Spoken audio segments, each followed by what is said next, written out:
Vishnu Sahasranama, Shlokam 8, Ashta, 8. Ishanaf Pranadaf Prano, Jeshta Shrestha Prajapatihi, Hiranyagarbho Bhogarbho, Madhavo Madhusudanaha. Name 65, Ishana, which means the controller. Ishavasya sarvam. Everything here in this world is controlled by the controller. So this is a well-known name for what in the English language is vaguely referred to as God, is in Sanskrit or Indian languages Ishvara. So this is similar to the name Ishvara. Ishvara is also understood to mean from Ishvara we have the word Aishvarya. But Ishana particularly emphasizes the quality of controlling.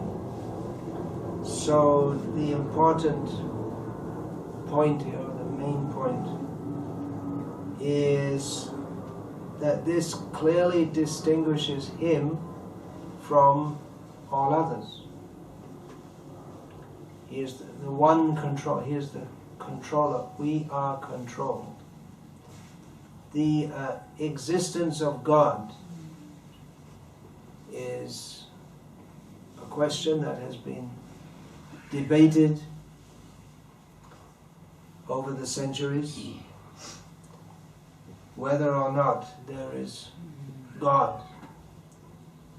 And particularly at the present time, the atheistic fold, under the leadership, the controller of the atheists, Richard Dawkins, Pride of England, is battering the theists who simply believe. So there are various arguments for the existence of God, the teleological argument, and there's some other one, I can't remember the technical name. Srila Prabhupada, he very simply established that there is God, that the fact that we are all controlled. No one can deny that we are not in control, even though we like to think we're in control.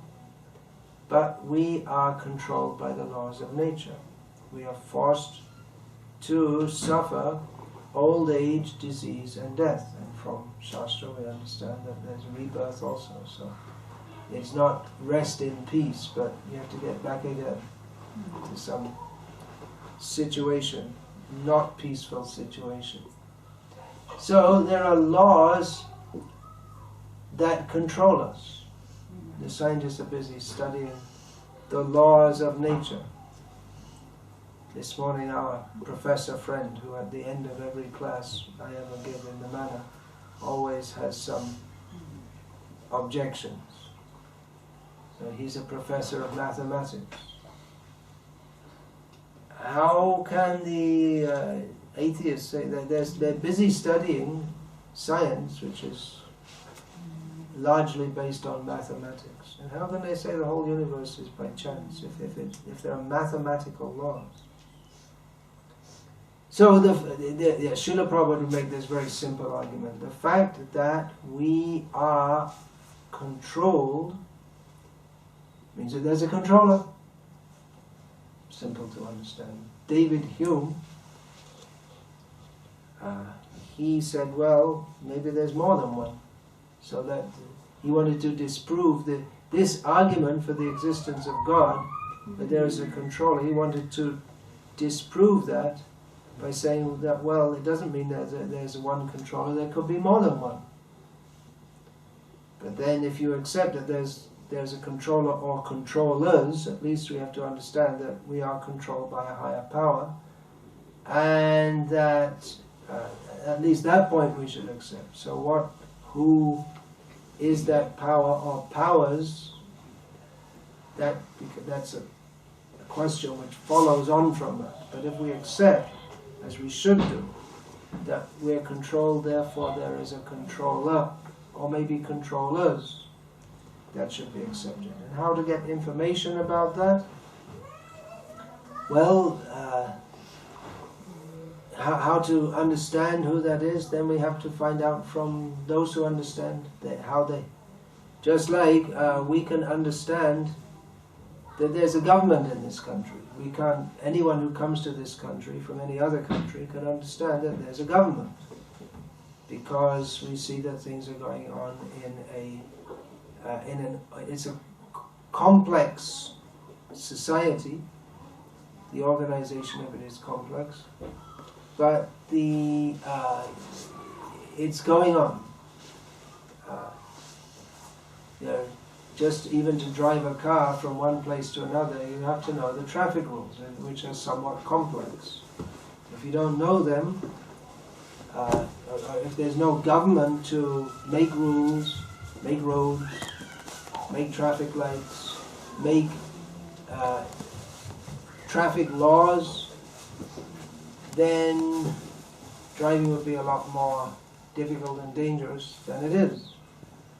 So it's easy to understand that there is a government, but what is the nature of that government? How it exercises its control?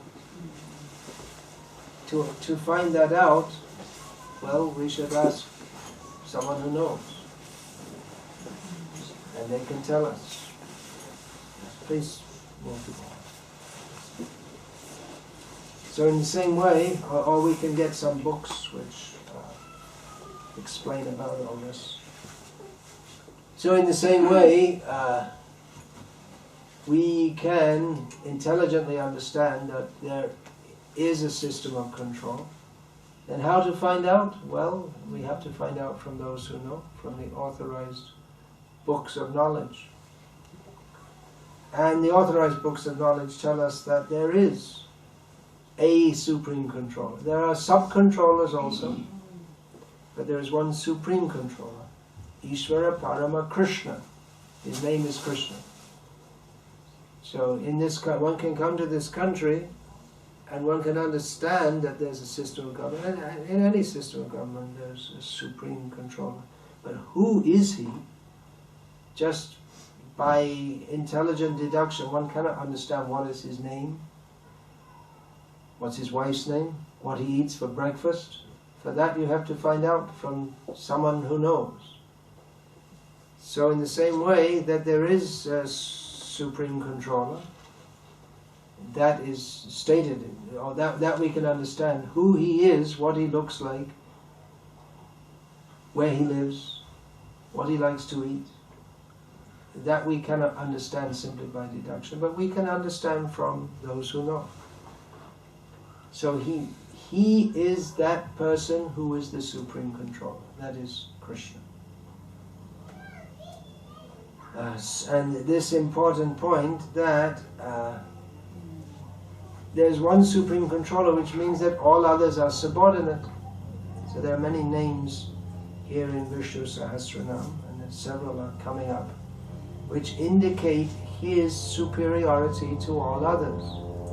And the basic principle of his being superior to all others, which is the meaning of God, is that he controls and others are controlled. Ekale Ishvara Krishna Arsha Vritta Jare Joiche Nachai Tare Toiche Karendrita. There is one supreme controller, Krishna, and all others are his servants.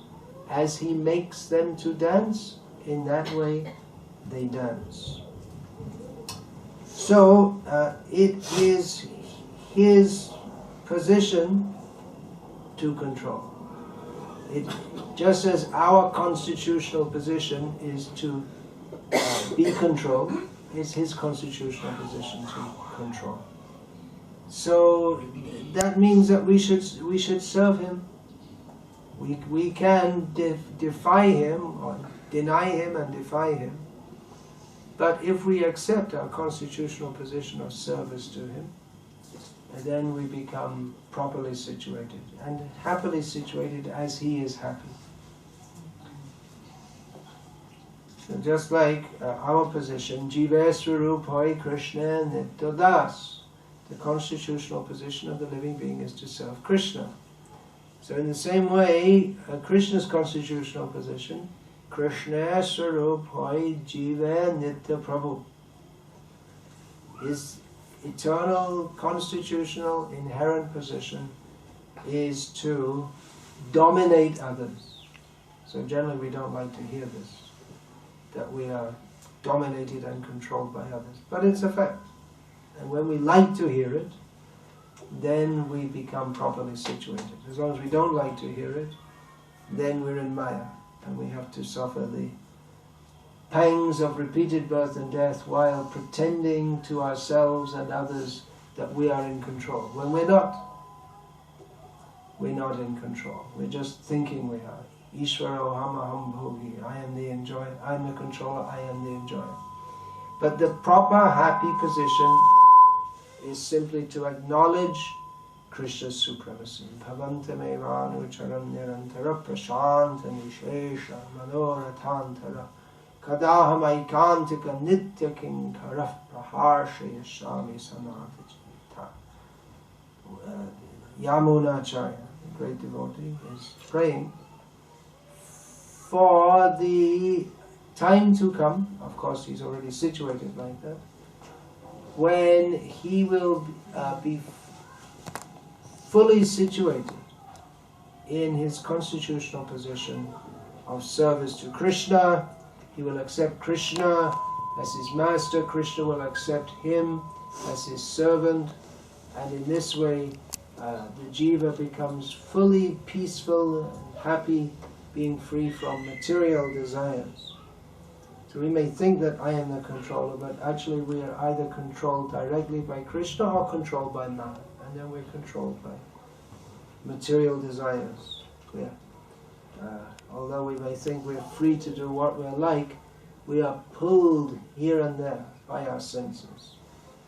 So Krishna is the actual controller, which means also that he is in control of everything. He's also in control of his senses. His apparently lusty affairs is not like that of a human being. He deliberately engages in those for the sake of his own pleasure. But he's not like us, pulled by our senses. So this is most important point to understand, that there is a supreme controller, and if we cooperate with him, just like in a state, if we cooperate with the government, if the state is not despotic, then we can live comfortably and happily within the state. But if we try to deny the jurisdiction of the government over us and break the laws, then we'll be punished by the government. So, on the cosmic platform also, if we accept Krishna is the supreme controller, let me cooperate with him, then we remain happily in his service. Name 66 is pranada and 67 is prana. So, prana, I'll just briefly touch that first of all. Prana means life, breath, vitality. Jivanam sarva bhuteshu, Krishna says, I am the life of all living beings. So Krishna is pranada, he gives life. We are living beings. We are part and parcel of Krishna. Krishna is life.